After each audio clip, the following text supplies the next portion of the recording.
ஐந்து கரத்தனை ஆனை முகத்தனை எந்தின் இளம்பிறை போலும் எய்ச்சனை நந்தி மகந்தனை ஞான கொழுந்தனை பொந்தியில் வைத்தடியை போற்றுகின்றேனே. நாளின் செய்யும் மனிதானின் செய்யும் என்னை நாடி வந்த கோலின் செய்யும் கொடுங்குற்று என் செய்யும் பமரேசஜிரு தாளும் சிலம்பும் சதங்கஜும் தண்டையும் சண்முகமும் தோலும் கடம்பும் எனக்கு முன்னே வந்து தோன்றினே. சர்வமங்கல மங்கல்யே சிவ சர்வார்த்த சாதிக்கே சரண்கேத் ஜம்பிரிகே கௌரி நாராயணி நமோஸ்துதே. ஞானம் நந்தவனம் தேகம் நிர்மலம் ஸ்படிகாக்கிருத்திம் ஆதாரம் சர்வ வித்யானாமை கிரீவம் உபாஸ்மகே. வணக்கம். பாவகங்கள் அதை பற்றியே பார்ப்போம். அதாவது லக்ன பாவகம் அல்லது லக்னத்தில் நின்ற கிரகம், இவர்கள் ஒரு ஜாதகனுக்கு எந்த விதமான சுப அசுப பலன்களை தருவார்கள், இதை எப்படி நாம் ஜாதக ரீதியிலே அறிவது அப்படின்ற விஷயத்தை பற்றி பார்ப்போம். சீர்பெரும் ஜென்ம லக்கினம் தன்னில் சேர்ந்திருந்திடும் அந்த பேர்தரும் பலன்கள் மெய்நிறம் சொரூபம் பெருநிதி உதரமத் தகமும் ஏர்பெரும் உபாங்கம் சிந்திதம் கிலேசம் லட்சணம் கீர்த்தி மூர்த்திகளும் பார்தரும் சுப சந்தோஷமும் வயதும் புகமுதல் தானமென்றுரைக்கும்.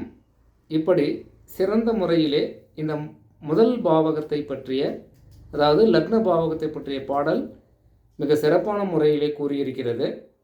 அதாவது தேகத்தின் நிறம், உருவம், மிகுந்த செல்வம், வயிறு, தலை, அழகிய உடற்பகுதிகள், சிந்தனை மிகு, அதாவது சிந்தனையின் போக்கு, கவலை, தோற்ற கவர்ச்சி, புகழ், செல்வாக்கு, சுப சந்தோஷங்கள், ஆயுள் ஆகியவை இந்த லக்ன பாவகம் குறிப்பதாகும்.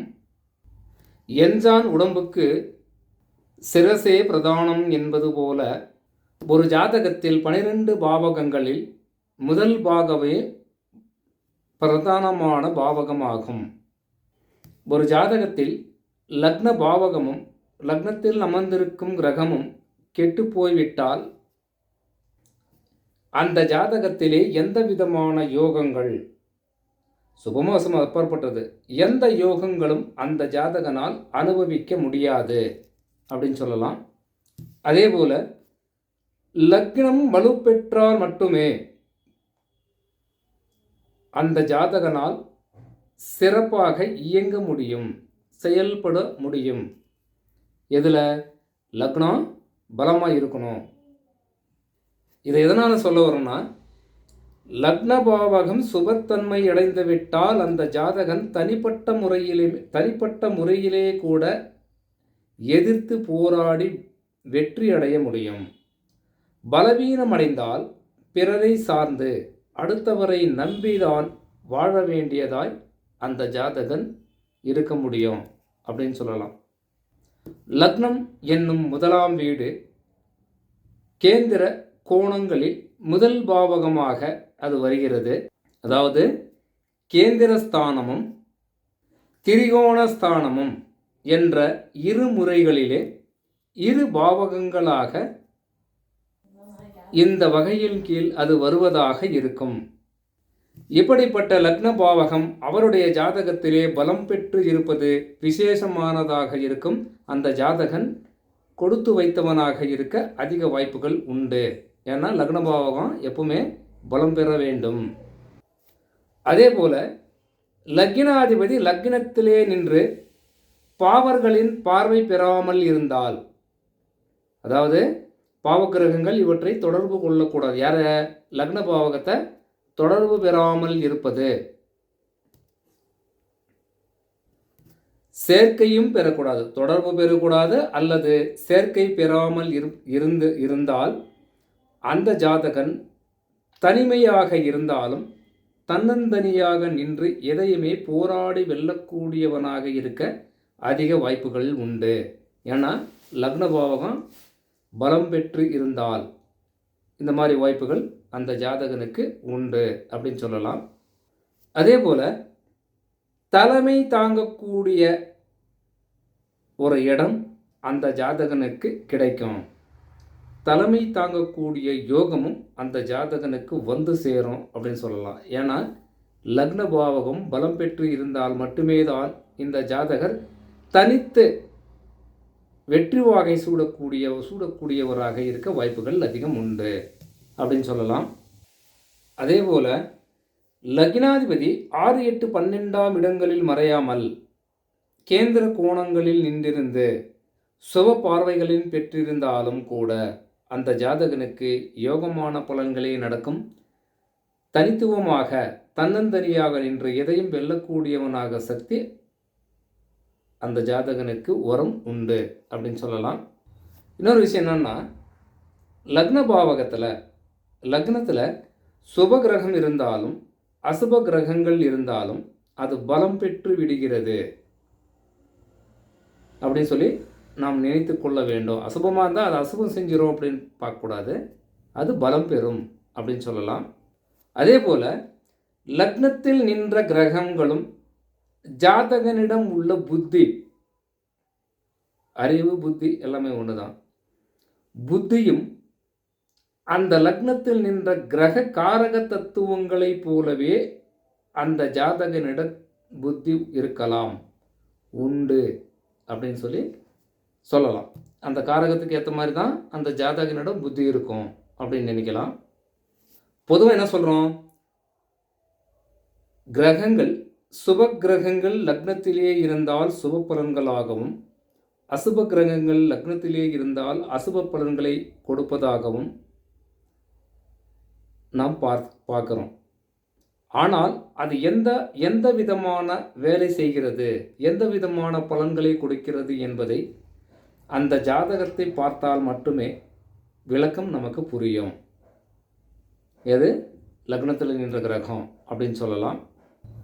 உதாரணமாக கடக லக்னத்தில் குரு அமர்ந்திருப்பதற்கும் மகரத்திலே குரு அமர்ந்திருப்பதற்கும் நிறைய வித்தியாசங்கள் உண்டு. ஏன்னா ஒரு இடத்துல உச்சம், ஒரு இடத்துல நேசம். லக்னமாக இருந்தால் என்ன பண்ணுறது அப்படின்ற ஒரு கேள்வி வரும். அப்போது லக்ன பாவகத்தில் கடகத்தில் குரு பகவான் உச்சமாக இருப்பதால் அந்த ஜாதகனுக்கு யோகமான பலன்கள் தரக்கூடியதாகவும், அதாவது கடகத்தில் குரு உச்சம் பெறுவதால் அந்த ஜாதகனுக்கு யோகமான பலன்களும், அதே போல் மகரத்தில் லக்னமாக அமைந்து குரு இருந்தார்னா அது என்ன சாரத்தில் நிற்கிறது என்பதை நாம் பார்க்க வேண்டும். அதற்கேற்றது போலத்தான் பலன்கள் கொடுக்கும். சுபமோ அசுபமோ அது அப்பாற்பட்ட விஷயம். ஆனால் அந்த ஜாதகத்தை ஆராய்ந்தால் மட்டுமே தான் விளக்கங்கள் புரியும் அப்படின்னு நாம் சொல்லலாம்.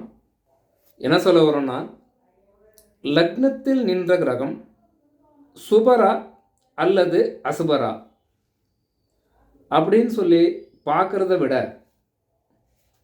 நீசமா உச்சமா ஆட்சி பெற்றிருக்காரா அப்படின்னு பார்க்குறத விட, அந்த லக்னம் எந்த லக்னமாக இருந்தாலும் அந்த லக்னாதிபதி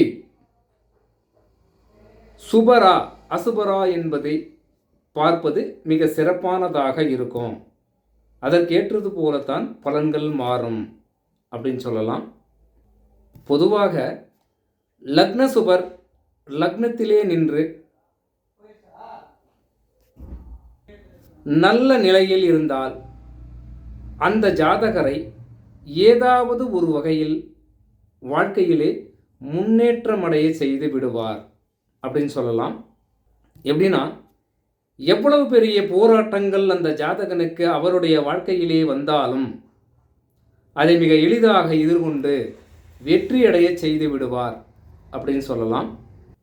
பெரும்பாலும் லக்ன சுபராக 5, 9ஆம் வீடுகள், அந்த வீடுகளின் அதிபதிகளே பெரும்பாலும் வருவதால், அதாவது திரிகோண லக்னாதிபதிகளே வருவதால், அந்த திரிகோண லக்னாதிபதி அந்த லக்ன அமர்வு அந்த ஜாதகனுடைய வாழ்க்கையிலே அவரை முன்னேற்றமடைய செய்து விடுகிறது என்பது தெள்ளத் தெளிவாக நமக்கு புரிகிறது.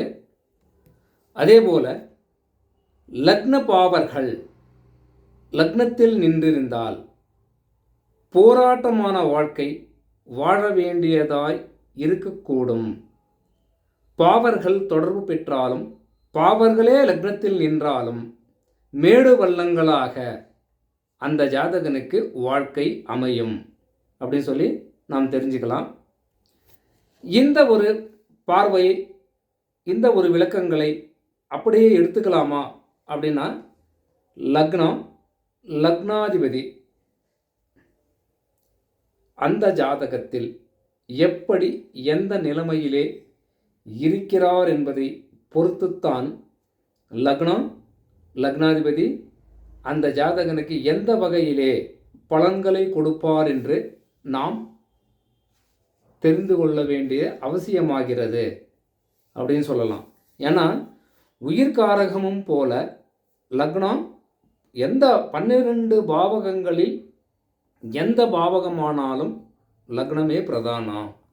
அந்த லக்னாதிபதி எப்படி இருக்காரோ அதற்கேற்றது போலத்தான் அந்த ஜாதகனுடைய வாழ்க்கை சீரும் சிறப்புமாக இருக்குமா அல்லது வாழ்க்கை மேடு பள்ளங்களாக இருக்குமா என்பதை மிக எளிதிலே நாம் தெரிந்து கொள்ளலாம். வணக்கம்.